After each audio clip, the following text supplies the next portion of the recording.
اب جب عنایا ہی اسے ماں تسلیم نہیں کرتی تھی تو وہ کیوں اور کب تک خود کو اس کی ماں ثابت کرنے کی کوششوں میں لگی رہتی۔ میں ستیلی ماں ہوں اور ہمیشہ ستیلی ہی رہوں گی، اور بس۔ بہتے آنسوؤں کو پونچھتے ہوئے اس نے کچن کی طرف رخ کیا تھا۔ عامر آفس سے واپس آ کر کھانے کی ٹیبل پر بیٹھے سائرہ کے کھانا لگا دینے کا انتظار کر رہا تھا۔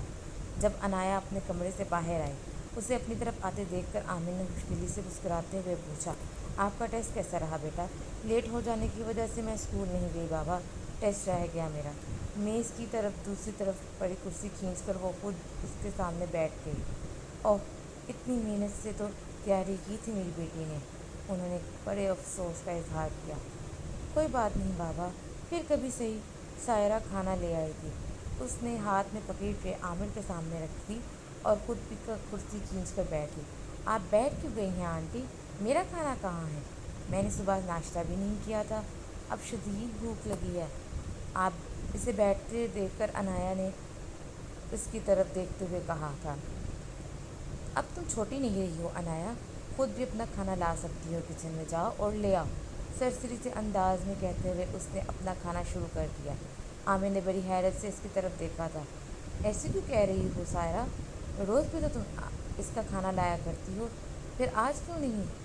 روز میں خود کو اس کی ماں سمجھ کر اس کے لیے کھانا لایا کرتی تھی، اب جب میری اتنی ریاضتوں کا مجھے کوئی ثمر ملنا ہی نہیں ہے تو میں کیوں اور کب تک آپ کی بیٹی کی نوکرانی بنی رہوں؟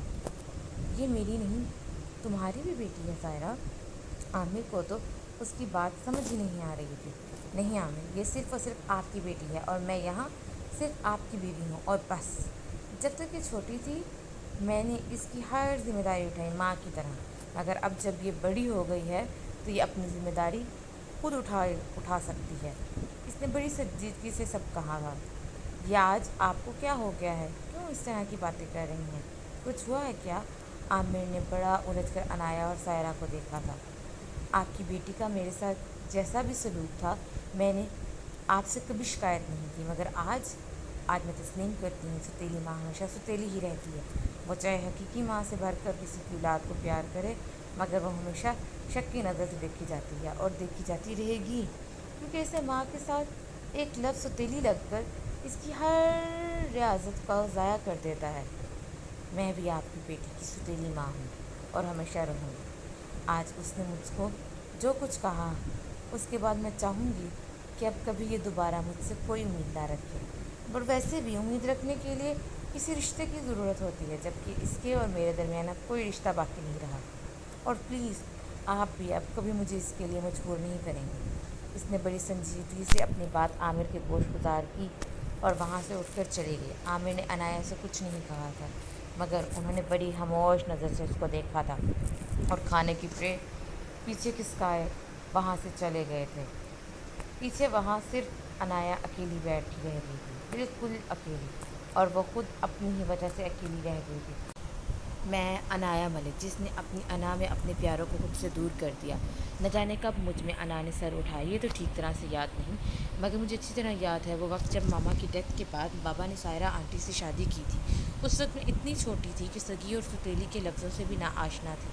اگر میں ماں کی امی کی باتوں میں نہ آئی ہوتی تو شاید میں ان لفظوں سے ہمیشہ نا آشنا ہی رہتی۔ وہ عمر کچی عمر کہلاتی تھی، ایسی عمر میں جس میں ذہن کو جس طرف روک دینے کی کوشش کی جائے وہ اسی راہ پہ گامزن ہو جاتا ہے۔ میرے ساتھ بھی اس عمر میں یہی ہوا۔ جب ہوش سنبھالا اور ماں جیسے رشتے کو سمجھنا چاہا تو ماما نے بتایا کہ سائرہ میری سگی ماں نہیں ہے۔ ان کی بات سن کر میں نے بڑی معصومیت سے ان سے پوچھا، آنٹی سگی ماما کیا ہوتی ہے؟ سائرہ میری ماما نہیں تو میری ماما کہاں ہے؟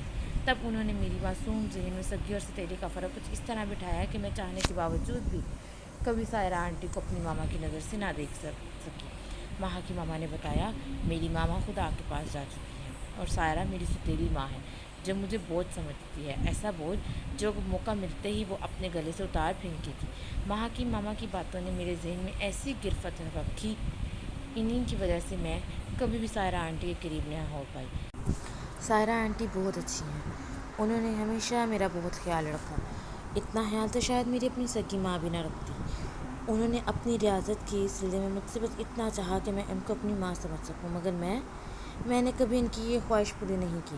جو انہوں نے چاہا ہمیشہ اس کے الٹ کیا۔ ایسا کر کے مجھے ہمیشہ خوشی ہوتی تھی اور شاید میں ایسا کرتی ہی رہتی، مگر اس دن ان کی باتیں، بابا کی خاموشی نے احساس کرایا کہ میں غلط ہوں۔ اپنے غلط ہونے کا احساس ہوا تو ضمیر پر بہت بوجھ بن گیا۔ آج وہ مجھے اقرار کرنے میں کوئی شرم محسوس نہیں ہو رہی۔ اس دن میں نے سائرہ آنٹی کے ساتھ بہت غلط کیا اور اس بات کا احساس مجھے بہت بعد میں ہوا۔ اس وقت جب مجھ سے نا امید ہو کر انہوں نے اپنی ہر امید کو مٹ دیا، ختم کر دیا۔ بابا نے مجھ سے کچھ بھی نہیں کہا۔ کاش اس سمے انہوں نے مجھ سے کچھ کہا ہوتا، مجھے میری غلطی کی سزا دی ہوتی، مجھے ڈانٹا ہوتا، تب کم از کم میں یوں اکیلی تو نہ رہ جاتی۔ سائرہ آنٹی نے اسی دن کی طرح حق سے مجھے ڈانٹا ہوتا، مارا ہوتا، مگر وہ اپنا حق پھر سے استعمال کرتی بھی تو کیسے؟ ان سے ان کا حق میں نے خود ہی چھین لیا تھا۔ میں سمجھ نہیں سکی میں خود کو کیا کہوں۔ عنایہ ملک ان کی بہت بیچاری، میں نے اپنی ماں کو نہیں دیکھا، وہ تو ٹھیک طرح سے مجھے یاد بھی نہیں۔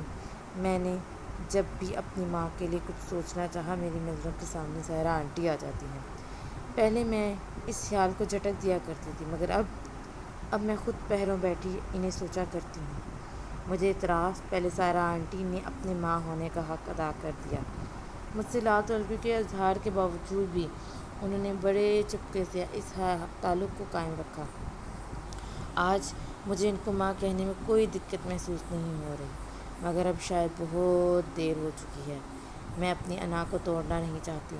میں جھک نہیں سکتی کہ جھک جانا تو ہار کے مترادف ہوتا ہے۔ میں جھک ہی نہیں سکتی اور میں جھکنا ہی نہیں چاہتی ہوں۔ میری انا یہ گوارا ہی نہیں کرتی کہ میں سائرہ آنٹی کو بتاؤں وہ بہت اچھی ہیں۔